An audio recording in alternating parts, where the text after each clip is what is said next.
আমি মনুষ্যরূপে জন্ম নিয়েছি এবং সমস্ত কর্ম এই রূপেই করেছি।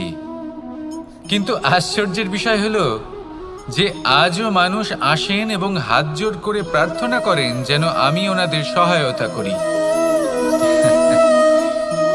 আপনাদের একটা কথা বলতে চাই, আমি সকলকে সাহায্য করতে পারবো না, কিন্তু আমি শিক্ষা অবশ্যই দিতে পারবো, জ্ঞান প্রদান করতে পারবো, এমন কিছু জ্ঞান যার ভিত্তিতে মানুষ যা চাইবেন তাই লাভ করতে পারবেন যদি সঠিক কর্ম করতে থাকেন। যখন কংসের অসুররা গোকুলে ধ্বংসলীলা চালাচ্ছিলেন তখন আমি কারোর থেকে সাহায্য চাইনি। আমি দাঁড়িয়েছিলাম এবং আমি তার বিরোধিতা করেছিলাম। সবাই বলেন যে আমি ছোট্ট একটা আঙুলে গোবর্ধন পর্বত তুলেছিলাম, কিন্তু আমি কি ওখানে একা ছিলাম? কখনোই নয়। আমার সাথে অসংখ্য গোকুলবাসী, অসংখ্য বর্ষণাবাসী ছিলেন, নিজের হাতে একটা লাঠি নিয়ে। ওনাদের মনোবল, ওনাদের আশীর্বাদ আমার সাথে ছিল। মহাভারতে আমি শুধুই শিক্ষক ছিলাম, আমি শুধুই শিক্ষা দিয়েছি। লক্ষ্য সাধন করেছে অর্জুনই, যুদ্ধ করেছে অর্জুনই এবং জয়ীও হয়েছে অর্জুনই। আমি শুধুই শিক্ষা দিতে পারি। অবশেষে আপনাকে শুধু এটুকুই বুঝতে হবে যে ঈশ্বর সবকিছু করতে পারেন না, করতে হবে আপনাকে। ঈশ্বর আপনাকে আশীর্বাদ করতে পারেন যে কাজ আপনি মন থেকে করবেন সেটা অবশ্যই পূরণ হবে।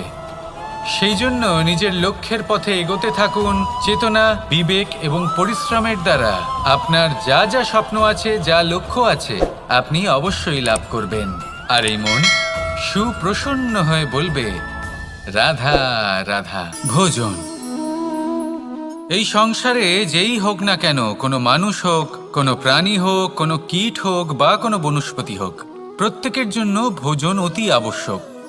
কারণ ভোজন থেকেই শক্তি পাওয়া যায়, আর সেই শক্তি দিয়েই সংসারের, আমাদের জীবনের সমস্ত কার্য করা যায়। এবার এমন এক ধরনের শক্তি হয় যা শীতের ঋতুতে সূর্য থেকে আমরা পেয়ে থাকি, আর আরেক ধরনের উত্তাপ হয় যা দিয়ে ভোজন রান্না করা হয়, সুস্বাদু নানান ধরনের ভোজন। এবার অত্যন্ত গুরুত্বপূর্ণ হলো যে ব্যক্তি সেই ভোজন বানাচ্ছেন তার মানসিক পরিস্থিতি এবং সেই ব্যক্তি যিনি ভোজন গ্রহণ করছেন তার মানসিক অবস্থা। যখনই আপনি ভোজন বানাচ্ছেন তখন ভালোবাসার সাথে কাজটা করুন, ধন্যাত্মক ভাব নিয়ে, সৎ ভাবনার সাথে। কারণ আপনার এই মানসিক স্থিতি শক্তির আকারে সেই খাদ্যের সাথে মিলেমিশে যায়। আর যখনই আপনি ভোজন গ্রহণ করছেন তখন সদ্ভাবনার সাথে, প্রসন্নতার সাথে গ্রহণ করুন, ধন্যাত্মক ভাব নিয়ে। যদি আপনি প্রসন্নতার সাথে রান্না করেন, প্রসন্নতার সাথে খাদ্য গ্রহণ করেন, তাহলে আপনি প্রসন্নই থাকবেন। আর মন সুপ্রসন্ন হয়েই বলবে, রাধা রাধা। দীপাবলি আমাদের সবথেকে বড় উৎসব। শ্রীরাম রাবণকে পরাস্ত করে 14 বছরের বনবাস কাটিয়ে আবার অযোধ্যায় ফিরে এলেন অমাবস্যার রাত্রে। অযোধ্যায় সবাই খুব প্রসন্ন ছিলেন, খুবই উৎসাহিত ছিলেন। অযোধ্যায় সহস্র প্রদীপ প্রজ্বলিত করা হয়েছিল এই উৎসবে। একে আমরা দীপাবলি বলে থাকি। এবার এই বিষয়ে আমরা সকলে জানি। আপনি কি এটা জানেন যে শ্রীরাম বাস্তবে অমাবস্যার এক রাত আগেই অযোধ্যায় পৌঁছে গেছিলেন? সবার সামনে অমাবস্যার রাতে এসেছিলেন। এর কারণ কি? শ্রীরাম প্রমাণ করতে চেয়েছিলেন যে যে কোনো সময়, দিন হোক বা রাত, শুভ বা অশুভ হয় না। শুভ অশুভ কিছু থাকলে তা হলো মানুষের চিন্তা, তার ভাবনা, তার নির্বাচন আর তার কর্ম। নিজেই দেখে নিন, শ্রীরাম শুভ কাজ করে ফিরেছিলেন এবং অমাবস্যার মতো গভীর এক রাত্রিকেও দীপাবলিতে পরিবর্তিত করেছিলেন।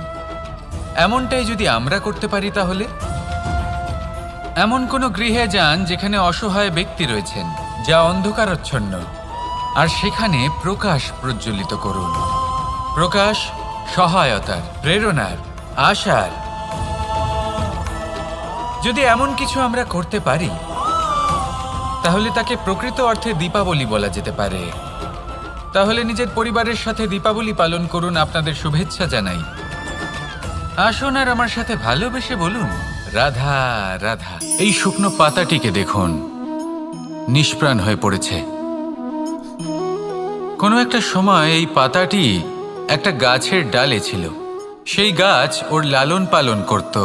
যখন যখন বাতাস বইত, এই পাতায় কম্পন দেখা দিত, মনকে প্রফুল্ল করে তুলত। কোনো একদিন এই পাতা গাছের ডাল থেকে ঝরে পড়ে গেল। নিঃসন্দেহে ও নিজের স্বাধীনতা পেল, কিন্তু আস্তে আস্তে শুকিয়ে গেল, নিষ্প্রাণ হয়ে গেল। দেখুন, আমি এই কথা বলছি না যে স্বাধীনতা অনুচিত, কখনোই না। কিন্তু যে কোনো পরিস্থিতিতে স্বাধীন হতে চাওয়া এটা নিশ্চিতরূপে অনুচিত।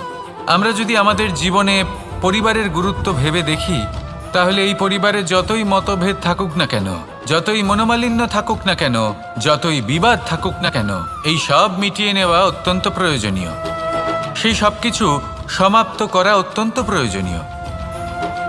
কখনো এই পরিবারকে ভাঙতে দেবেন না, কখনো এই পরিবার থেকে দূরে চলে যাবেন না। এই পরিবার হলো আমাদের জীবনের একটা অমূল্য সম্পদ, অমূল্য এক আশ্রয়, যা এই সংসারে হয়তো কোথাও আপনি পাবেন না। তাই একে আগলে রাখুন। ভেবে নিন আপনি পাতা আর আপনার পরিবার সেই গাছ।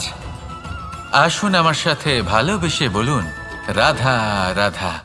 সংসারে আমাদের জীবনে যখন কোনো সুখ বা দুঃখ আসে, তার জন্য আমরা কাউকে না কাউকে অবশ্যই দায়ী করে থাকি, তাই না? এই ব্যক্তি আমাদের সাথে এরকম কাজ করেছেন, তাই আমার সাথে এমন হলো। ওই ব্যক্তি যদি এমনটা না করতেন, তাহলে আজ আমি ওই স্থানে পৌঁছতে পারতাম। সবই আপনার দৃষ্টিভঙ্গির ওপর নির্ভরশীল। আর যদি আপনার দৃষ্টিভঙ্গি এমন হয়, তাহলে তা অনুচিত। সত্যি কথা বলতে, এই সংসারে ভিন্ন ভিন্ন ধরনের মানুষ আছে। এটা আপনার ওপর নির্ভর করছে কিভাবে তাদের স্বাগত জানাবেন। একবার ভাবুন, আমি আমার দুটো হাত সামনে নিয়ে এলাম, দুটো মুঠো খুলে দিলাম। দুই প্রকারের মানুষ আসবেন, কিছু না কিছু দিয়ে যাবেন। এই মুঠো যদি আমি বন্ধ করে দিই, তাহলে না কেউ আমাকে কিছু দিতে পারবে, না আমার কিছু যাবে আসবে। নিশ্চয়ই বুঝতে পারছেন এই দুই ধরনের ব্যক্তি কারা এবং তারা কি দিয়ে যান। আমি যদি নিজের মুঠো খুলে দিই, তাহলে কিছু ভালো মানুষ আসবেন, আমাকে আনন্দ, সন্তুষ্টি, জ্ঞান প্রদান করে যাবেন, ভালো অভিজ্ঞতা দিয়ে যাবেন। কোনো খারাপ ব্যক্তি যদি আসেন, তাহলে তিনিও খারাপ অভিজ্ঞতা দেবেন, যার থেকে আমি শিক্ষা লাভ করব। এই সব কিছু আমি লাভ করতে পারি। মুঠো যদি বন্ধ করে রাখি, তাহলে আমি কিছুই পাবো না। দেখুন, এই সংসারে প্রত্যেকের জীবনে এইরকম।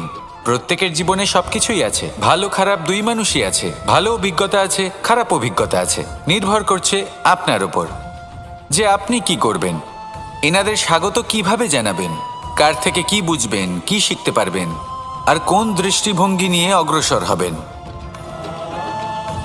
এটাই নির্ধারণ করবে যে আপনার জীবন কেমন হবে।